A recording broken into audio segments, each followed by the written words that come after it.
Primeiro, qual foi o seu primeiro negócio? Eu criei uma marca de roupas esportivas Só cara. e eu fiz ela lá no comecinho de 2023, de 2022 para 2023. E foi muito mais difícil do que eu imaginava, foi muito mais conflituoso do que eu imaginava. E os perrengues eram tantos que naquela época eu não tinha maturidade para lidar com eles e para de fato amar muito o que eu fazia a ponto de me dedicar mais e resolver aquilo e continuar. Então eu entreguei a minha parte para os meus sócios e foi a minha primeira experiência. Não durou muito tempo. Eu dou graças a Deus que aconteceu do jeito que foi, porque me deu uma maturidade nova para daí ir para Good Day com outro olhar. Esse rompimento da primeira sociedade foi um paralelo de quando eu tava virando sócia dos meus sócios. Foi antes de lançar a Good Day, porque foi muito engraçado. Eu conheci os meus sócios, a gente não tinha produto, mas a gente já virou sócio. Então eu vou lançar uma coisa com vocês. E agora, o que a gente vai lançar? Não sei, mas a gente vai fazer junto. Essa química é tão legal, né, cara? Você tem química com alguém.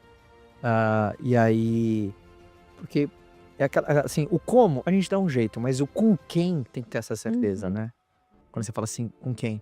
Aí tá, e você conheceu eles, e aí você, de onde veio a ideia da Good Day? A gente ia fazer um caderno, você acredita? Pra quem não sabe o que é Good Day, explica pras pessoas. Good Day é uma marca de suplementação em gummies. Então, a gente começou com a creatina em gummy, a gente foi para Morning Gummy também depois, lançamos outros sabores de creatina em gummy e agora a gente está expandindo o portfólio com melatonina e agora outros ativos que a gente quer transformar em gummy. A gente está tentando fazer pré-treino, a gente tenta fazer coisas que dá para ser usada em corrida, mas assim, é muito difícil de chegar numa coisa que a Anvisa permite, numa fórmula estável. Então, por enquanto, o nosso portfólio é isso. Está enxuto, mas a gente quer muito expandir. E tá num momento muito bom para fazer isso. Você sabia que eu adoro de portfólio enxuto, assim, sabe? Eu também gosto, sabia? E ser referência na creatina foi o que fez a gente crescer. E é o que faz a gente mais crescer até hoje, porque é o nosso principal produto. E eu gosto muito de ser bem nichado. E ficar em gummy. Isso é muito importante pra mim na Good Day. E não é algo que eu vou abrir mão. Mas A creatina em gama explodiu, né? É. É a mais vendida? É a mais vendida. A de frutas vermelhas é a mais Foi vendida. o primeiro produto que eu consumi na Good Day. Que tá sempre esgotada, por sinal. A gente tem até um problema de fornecimento. Problema bom também, né? Eu sei que é um problema, ter que gerenciar aquela expectativa dos clientes e tudo mais. Mas é que, entre aspas, problema de quem deu certo. mas é um É problema dor do que crescimento, né? é a dor do crescimento e que freia o nosso crescimento, que podia ser maior. Mas, mesmo assim, é um crescimento que eu fico muito feliz. Eu e os meus sócios, a gente não imaginava que ia acontecer de maneira tão rápida. A gente muda a meta, vira e mexe, a gente tá mudando a meta desse ano, porque a gente tá chegando muito perto e não tem que mudar e aumentar. E graças a Deus, tá assim. A química entre vocês é boa? Muita gente se entende demais. Eu e os meus sócios, desde a primeira chamada que eles falaram assim, a gente quer lançar um produto com você. Desde esse dia, já fiquei apaixonada pelo jeito que eles trabalham, que eles são corajosos, que eles têm esse espírito jovem de fazer acontecer. E tem vezes que a gente tem que trabalhar muito, principalmente agora pré-Natural Tech. A gente trabalha muito, a gente fica o dia inteiro, às vezes noite, vira noite, e resolvendo tudo para sair tudo da melhor maneira possível, porque querendo ou não, a gente está trabalhando também com a minha imagem. Então, eles terem esse cuidado, para mim sempre foi algo muito importante, porque eu já entrei na Good Day, eu já fundei a Good Day City. Então, Mano City já gerava muito lucro, Mano City já gera muito faturamento sozinha, mas agora, para eu conseguir fazer uma empresa que vale a pena, eu tenho que manejar muito bem esse uso de imagem. Tem uma pergunta aqui maravilhosa. Mas eu não posso deixar de fechar uma, senão ficou uma conversa que eu não fecho os ciclos aqui na minha cabeça. Os sócios atuais, você falou assim, cara, eu não sabia o que eu queria fazer com eles, mas eu já sabia, é com eles. O que te fez falar assim, é com você que eu quero estar? O que exatamente? Porque quanta gente tá agora ouvindo a gente, fala assim, pô, como que eu tô com um sócio certo? Como que eu busco um sócio? O que fez você olhar e falar assim, cara, eu nem sei o que a gente vai fazer junto. Mas se eu for fazer alguma coisa, tem que ser com você. Por quê? O que você olhou? Eu vi neles uma sede de vencer muito grande e as competências que eu não tenho. E como juntos a gente formava uma boa equipe, principalmente falando de geração Z, porque a nossa marca, ela nasceu muito ali na geração Z, agora ela tá expandindo um pouco mais para millennials, mas ela é muito forte na geração Z e todos ali são muito geração Z, entendem muito e cada um faz o seu papel de maneira muito boa. Então a gente tem o nosso CEO, que é o Gabriel. Ele é muito CEO. Ele tem 22 anos. E dois. E ele é muito CEO. E Parabéns, hein, Gabriel?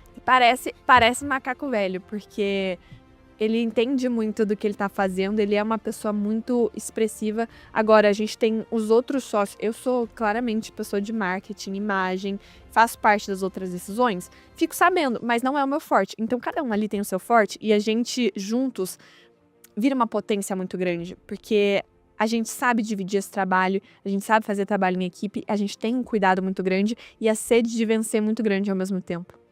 E eu queria te perguntar por que você vive isso na pele e faz isso muito bem. Eu acredito muito nesse movimento. Ser o grande influenciador da sua própria marca.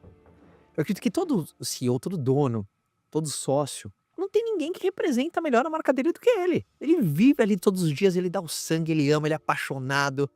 Então, você, né, o Good Day tem você como a grande influenciadora do negócio, mas não é pra alguém que vive ali, cara. É o vive e tá apaixonado. O que você acredita? Porque você viu esse movimento, eu acho muito legal isso, de grandes CEOs se tornando influenciadores dos próprios negócios. E, obviamente, eu comecei esse movimento muito, muito cedo. Lá em 2012, eu era dono do meu próprio negócio e também tinha uma expressão nas redes sociais, a gente era chamado de blogueirinho, né? Ó o blogueirinho aí! Hoje, todo grande empresário, ele entendeu a necessidade dele ser um influenciador. Porque empresa com rosto tem mais aderência, comunica mais, tem mais confiança. O que você acredita? Só que é uma coisa que não tem um playbook hoje. Né? Não tem uma coisa que, não é uma coisa que ensina numa faculdade, por exemplo. Não é uma coisa que não se ensina. Ainda mais você que foi lá atrás, né? Puxa, Muito early adopter disso. na minha época, eu comecei em 2012, por exemplo, gerar conteúdos assim. Olha como eu comecei a gerar conteúdos porque eu sempre tive um time de vendas grande. E a maioria do meu time de vendas me seguia no Instagram. Eu pensei, cara, em vez de eu ficar... Aí eu começava a gravar vídeos com dica, insights, pra ajudar meu próprio time. Aí os vídeos começaram a viralizar, aí que eu comecei a fortalecer a produção de conteúdo. Mas pra resolver uma dor interna. E o que você acredita que são boas práticas para se tornar um bom influenciador do próprio negócio? Foi boa pergunta? Foi, eu gostei. E eu acho que, como eu nasci primeiro de sendo influenciadora, eu já tinha uma bagagem de Tipo, você chegou um pouquinho mais pronta. responsabilidade. Boa. De responsabilidade, não só da minha imagem para com o meu produto, mas da minha imagem para com tudo que eu faço. Só que eu acho que um plus da minha vida, em todos os sentidos, é eu ser cristã, é eu ter fé. Porque disso nasce a minha busca por ser melhor, disso nasce a minha responsabilidade social de querer ser uma boa influência e de querer levar com os meus produtos e com o que eu faço melhor para as pessoas, jamais não ser uma pessoa íntegra. Integridade é muito importante. Boa. Então, todos esses valores cristãos são passados para aquilo que eu faço, são passados para a minha mensagem, e essa mensagem sendo do bem, sendo uma mensagem que está há tanto tempo no mundo e segue prevalecendo, que o bem sempre vence. Então, se a minha mensagem é do bem, isso estando na minha marca, vai se conectar com as pessoas certas. Porque são essas pessoas que eu quero atingir. Pessoas que querem ser mais do bem, pessoas que querem a delas, o melhor para a vida dos outros. E isso, como pessoa e como marca, é o que a gente tem que buscar. Integridade acima de tudo, sendo pessoas do bem, pessoas que agregam na vida dos outros, que de fato servem. E dessa maneira, eu não vejo como dar errado. Eu não vejo como essa união não ser harmoniosa. Se a sua empresa tá com um propósito do bem e se você é uma pessoa com um propósito do bem, unindo isso de maneira natural, vai atingir as pessoas corretamente de maneira muito próspera. E como que você tá olhando hoje geração de conteúdo? Porque produzir conteúdo é uma estratégia muito eficiente para você pulverizar uma mensagem. Né? Então, hoje como que você enxerga as redes? Sabe, você vê que, por exemplo, Instagram se destacando mais. Não, cara, Gen Z tá no TikTok, já conteúdos mais longos, conteúdos mais curtos, trazer um pouco